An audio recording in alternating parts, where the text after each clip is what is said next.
बहुत समय पहले एक छोटे से गांव में मोहन नाम का किसान रहता था।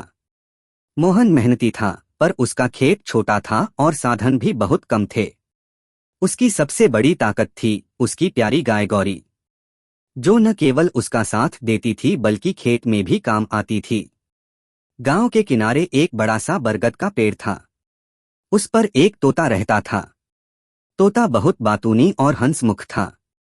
हर दिन जब मोहन खेत जोतने जाता, तोता जोर जोर से बोलता, मोहन आया, गौरी आई, अब फसल लहलहाएगी। गांव के बच्चे हंसते, तालियां बजाते और उसके पीछे पीछे खेत तक चले आते। इस तरह खेत में हमेशा चहल पहल और खुशी बनी रहती थी। दिन बीतते गए और मोहन की मेहनत से खेत हरे भरे रहने लगे। गांव वाले भी उसकी तारीफ करते और कहते, मोहन, तेरी गाय और तेरे तोते की वजह से खेत में जान आ जाती है। मोहन गर्व से मुस्कुराता। लेकिन एक साल मौसम ने करवट बदली। बारिश देर तक नहीं आई। खेत सूखने लगे, फसल मुरझा गई। गौरी के पास चारा भी कम पड़ने लगा।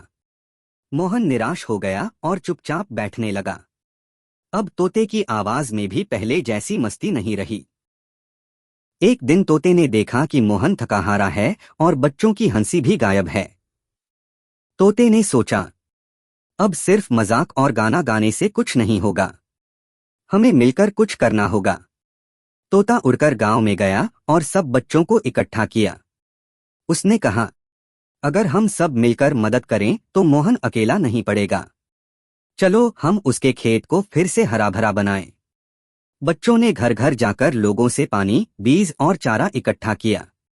गांव के बड़े बुजुर्ग भी मदद के लिए आगे आए। हर सुबह बच्चे बाल्टियों से पानी लाते। गौरी खेत जोतती और मोहन नई आशा के साथ काम करता। तोता ऊपर से सबको हिम्मत देता और रास्ता दिखाता। धीरे धीरे खेत में फिर से हरियाली लौट आई। धान की बालियां लहलहाने लगीं। गौरी खुश होकर उछलने लगी और बच्चे खेत में खेलते हुए गाना गाने लगे।